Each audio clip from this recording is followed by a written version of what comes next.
नमस्कार, आप देख रहे हैं सी न्यूज भारत। मैं हूं ऋषभ सक्सेना। ध्यान मंदिर आश्रम ऋषिकेश में हाल ही में एक खास संवाद आयोजित किया गया, जिसमें पूर्व मुस्लिम समीर, जिन्होंने अपना नाम बदलकर सिद्धार्थ चतुर्वेदी रख लिया है, अपना अनुभव साझा किए। संवाद मुख्य विषय था उन्होंने इस्लाम क्यों छोड़ा और सनातन धर्म के बारे में उनका क्या दृष्टिकोण है।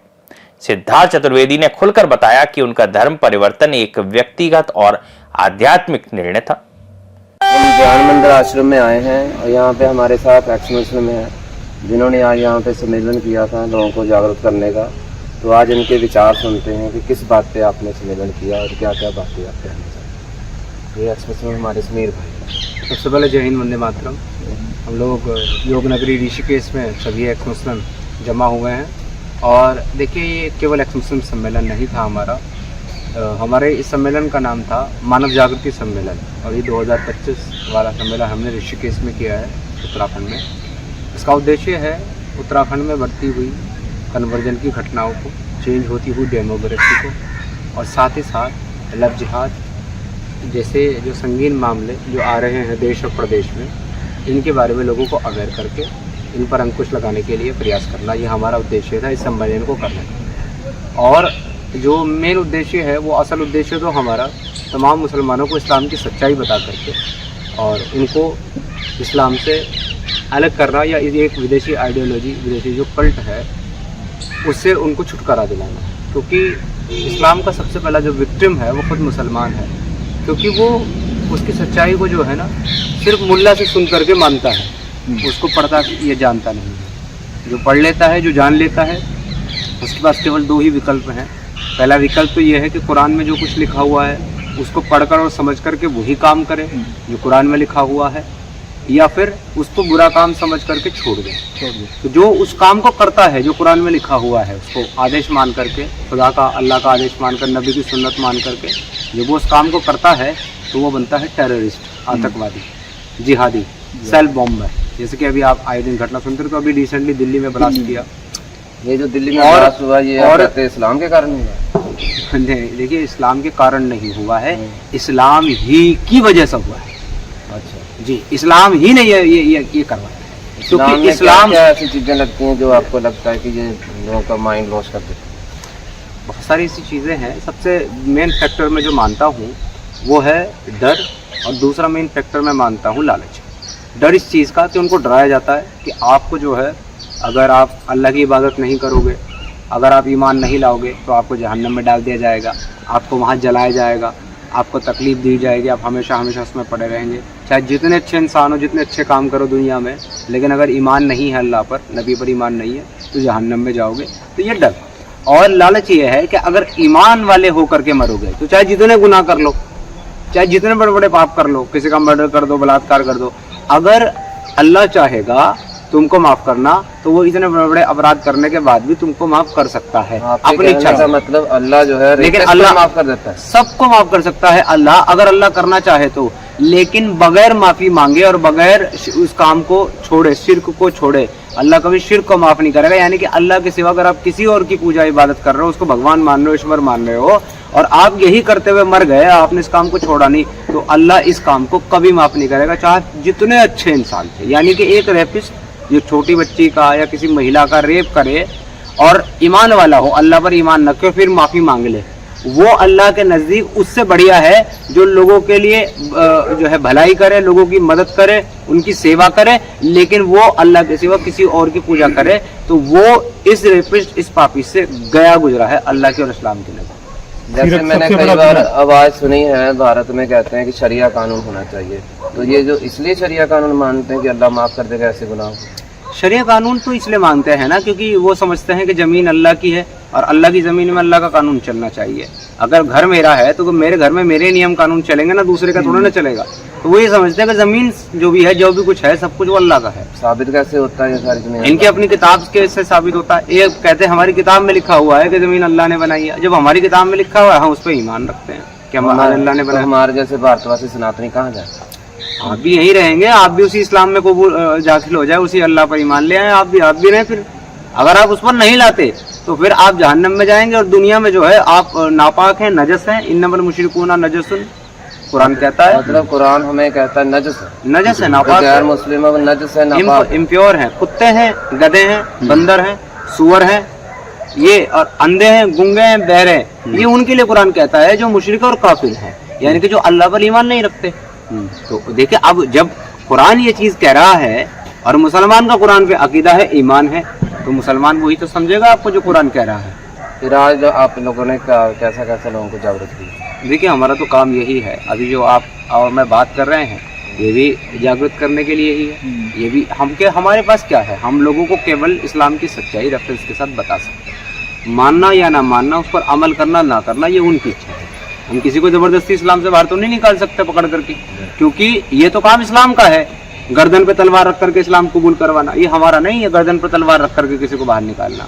हम तो केवल तर्क और तथ्यों और साक्ष्यों के आधार पर बात करते हैं। जिसके दिल में जरा भी इंसानियत का दर्द है या इंसानियत की कदर है, जो सही और गलत में फर्क करना जानता है, वो हमारी बात को मानता है और एक्सेप्ट करता है। और जो है ही बेशरम, जिसने मान करके बैठ गया है कि मुझे सही हो गलत हो कुछ भी हो, मुझे तो इसी को मानना है, जो अल्लाह कह रहा है, जो अल्लाह का नबी कह रहा है वही करना है, तो फिर उसका तो कोई इलाज नहीं है भाई। ये जो आप बातें कह रहे हो, जो कुरान में मेंशन है, हदीसों में मेंशन है, मैं एक भी शब्द या एक भी वाक्य ऐसा नहीं बोलता इस्लाम के संदर्भ में, इस्लाम के विषय में, जो कुरान और हदीस में ना हो, एक भी नहीं। आपने कितने साल इस्लाम में रहे? मैं तकरीबन 30 साल तक इस्लाम में रहा। अभी मेरी उम्र 35 साल है और मैं 2018 तक इस्लाम को प्रैक्टिस करता रहा। 2018 में मैंने इस्लाम को प्रैक्टिस करना बंद किया। आपको इस्लाम में क्या क्या चीज़ें बुरी लगी जिसके कारण आपने छोड़ दिया? आप मुझसे पूछे इस्लाम में क्या अच्छा लगा, मेरा जवाब होगा कुछ भी नहीं। एक भी बात अच्छी नहीं? कुछ भी नहीं। दुनिया के लिए, पूरी दुनिया मुझे एक भी बात अच्छी मुझे पूरी दुनिया के लिए कुरान के अंदर बोलूँ? हाँ, मैं समीर भाई जो बोल रहे हैं ना, मैं उसी को कंटिन्यू कर रहा हूँ। जैसा कि हमारे पत्रकार बंधु आपने सवाल किया है कि क्या आपने पढ़ा है, ये कहाँ लिखा है कुरान में, तो हमारे समीर भाई ने पढ़ा है, स्टडी किया है, और हम एक्चुअली सभी पढ़ करके करते हैं। हम तो चैलेंज करते हैं उन मुल्लाओं को कि हमें कोर्ट में घसीटो ना, क्यों नहीं घसीटते हमें कोर्ट में? दम है तो कोर्ट में घसीटो। आप चाहते हैं कि मौलाना जो है, मुल्ला मौलाना है जो, वो आप पे केस करें और आपको सुप्रीम कोर्ट में घसीटे, हाई कोर्ट लेकर जाए। जब हमारा एफिडेविट होगा, हम नहीं केस करे तो हमें कोर्ट में घसीटे। जब हमें चैलेंज करे, एफिडेविट दाखिल होगा तो हमारा वहाँ पे ओरिजिनल आईडी लगेगा, हमारे सर्टिफिकेट मांगे जाएंगे। हमने भी मौलवी किया, हमने भी उसी कुरान को पढ़ा है। और आप किस बिना पे करोगे? आप मौलवी रहे हो पहले? हाँ, मौलवी रहा हूँ। कितने साल आपने इस्लाम को प्रैक्टिस किया? पूरी जिंदगी किया, फिर सिर्फ 2 साल इस्लाम हुआ, बाहर हो गया। आज 45 साल की उम्र है, 45 साल तक इस्लाम को फॉलो किया है हमने। और मैं मुल्ला और मौलवियों को चैलेंज करता हूँ, भाई हमें कोर्ट में घसीटो। अगर हम गलत बोल रहे हैं, अगर बिना रेफरेंस के बोल रहे हैं, झूठ बोल रहे हैं, जैसा कि आपने जो सवाल किया हमारे समीर भाई से, तो उस बात पे मुझे चैलेंज ये याद आया। हमारा जी सर, बिल्कुल, मैं आपके पत्रकारिता को सम्मान करता हूँ, ये बहुत अच्छी बात है। हमारे देश का ये संविधान देता है आजादी सवाल पूछने का, लेकिन उसका जवाब है मैं चैलेंज के रूप में देता हूँ कि आप हमें चैलेंज, हमारा चैलेंज है, अगर आपके अंदर दम है तो हमें कोर्ट में घसीटिए और उसे हम साबित करेंगे कोर्ट में। हम तो चाहते हैं कि जो तुम्हारी गंदगी लिखी हुई है कुरान में और हदीसों में, वो कोर्ट में डिस्कस हो, और हम करना चाहते हैं। अगर हिम्मत है तो करो। और इनके पास में यही डर है, सता रहा है कि अगर हम इनके ऊपर हाथ डालेंगे, क्योंकि ये तो रेफरेंस के साथ बात कर रहे हैं, और जो ये एक्स मुस्लिम बोल रहे हैं वो कुरान में लिखी हुई है, एग्जैक्ट लिखी हुई बातें हैं।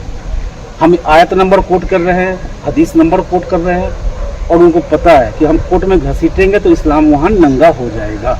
आपने ये मास्क क्यों लगाया हुआ है? डर है उनका। हमें अभी आपको बताऊं, मैं करंट बात बताता हूं।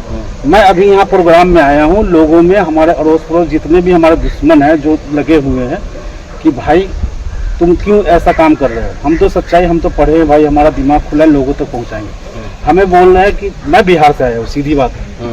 वो हमें बता रहे हैं कि भाई तुम्हें देख लेंगे इलेक्शन के बाद। तो भाई क्या देख लेगा, तो हमारी सरकार आएगी। तो आज 14 नवंबर है, आज रिजल्ट है, गिनती बिहार की हो रही है इलेक्शन की, और बीजेपी वहां आ गए। अब तुम्हारी सरकार नहीं आएगी, पार लो जो पारना है। कोर्ट में घसीटना है, घसीटो कोर्ट में, हम कोर्ट तक जाने में नहीं। जो मास्क डाला है आपको क्या वही धमकी, बोला तो ही, मैं बोल रहा हूँ ना, मुसलमान धमकी देते हैं। हमारे अपने लोग, जिस धर्म में मैं पैदा हुआ हूँ, जिस मजहब में, तो हमारे अपने लोग, हमारे खानदान के लोग, हमारे मोहल्ले समाज के लोग हमें धमकी देते हैं कि इलेक्शन के बाद देख लेंगे, हमारी सरकार एक दफा आने दो। ये हमें धमका रहे हैं। मतलब कि वो पावर में आ जाएं तो फिर आपको पावर में आ कुछ जाएंगे नहीं और कर फिर सकते। कुछ भी कर देंगे। और उनको पता है कि भारत देश के अंदर में हम ऐसे हमला नहीं कर सकते इनको, तो हमें झूठे मुकदमे में फंसाने का षड्यंत्र रच रहे हैं कि इनके ऊपर किसी तरह से रेप का इल्जाम लगाकर और इनको कानूनी पचड़े में फंसाएंगे जब हमारी सरकार आ जाएगी तब। ये उनका उद्देश्य है और धमका रहे हैं, हमें डरा रहे हैं कि तुम पीछे हट जाओ, लोगों को जागरूक मत करो, ये चैनल अपना बंद करो, यूट्यूब पे जो चैनल चला रहे हो इसको बंद करो।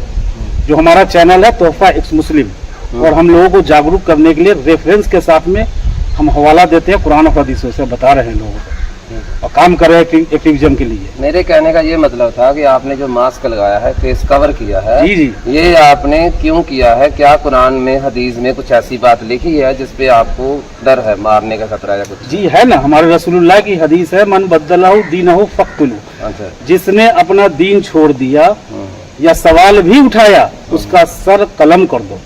ये उसने हदीस में मैं लिखा है। बोल रहा हूँ ना, आयत बोल रहा हूँ, मन बदला दीनहु फक्तुलू, ये किसने कहा? ये हदीस की रसूलुल्लाह की हदीस है। रसूलुल्लाह कौन है? हमारे मोहम्मद रसूलुल्लाह जो पैगंबर है, हाँ जी, हाँ जी। वो प्रोफेट मोहम्मद पैगंबर, मोहम्मद उनकी साहब हदीस कहा है, जाता है, मोहम्मद नबी साहब। साहब नबी साहब का है, तो उनकी ये हदीस है, उनकी हदीस? उनकी हदीस है ये।